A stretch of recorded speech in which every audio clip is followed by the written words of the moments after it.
me and Gene and I have been having a little bit of a debate here around the restoration shop. How do you get high MPG in a sedan? Do you go diesel or do you go hybrid?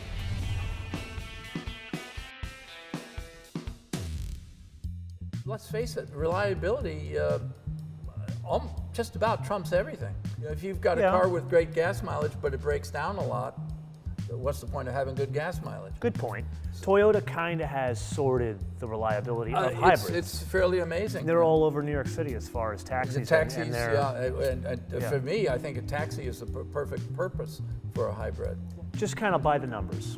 Remember that you had that Passat diesel with the manual, which I I loved, by the way. Yeah, that loved was a great that car. Fun to drive. It was a good-sized car. Surprise, boy. Totally shocker. Yeah. That one around town, I did like mid-30s MPG. Similar car in Tennessee, I drove at distance on the freeway. That, believe it or not, with an automatic, I got 48.6 MPG. Yeah, isn't that? The point here is that's a big car. This one I'm doing around town, 34.6 MPG. I don't think this will do 48 MPG on the highway, though. Toyota rates it for like 40. So, same size car, granted not as fancy, same size car, about the same return on MPG. For my own personal taste, I don't really care about gas mileage in a competitive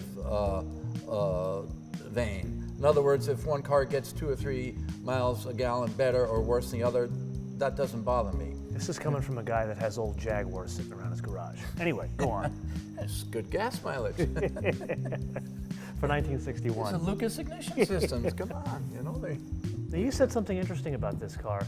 It has the same planetary gear set, or similar, to what the Volt has. It just can't run for 35 miles on fully electric. Correct.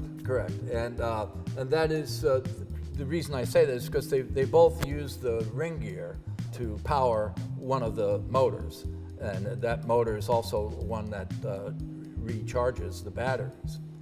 Now I know me, I prefer the diesel, just the way the car drives. But our debate is about what would the average Joe go for? And why? Why would he pick a hybrid over a diesel or a diesel over a hybrid?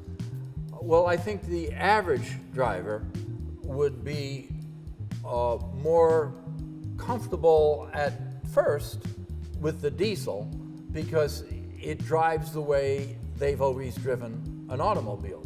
Whereas the hybrid does more of the work itself. And I think eventually people, let's face it, people like doing less. So what's an example that this car would do something for you? Well, it keeps the power of the engine within the most efficient point on the power range of that engine. So really what you're saying is no matter what input you give to this car, it's going to say, you're wrong, I'm going to keep the RPMs or whatever electricity is coming out of that engine to a certain level to maintain an optimal output balance with economy. With a diesel, I could run the thing as high as I want. Right, you're in command of it. So that's really what it comes down to. Yes. Whether you're in control or the car's in control. That's correct. And the car has more control. Driving the diesel, you would have more control.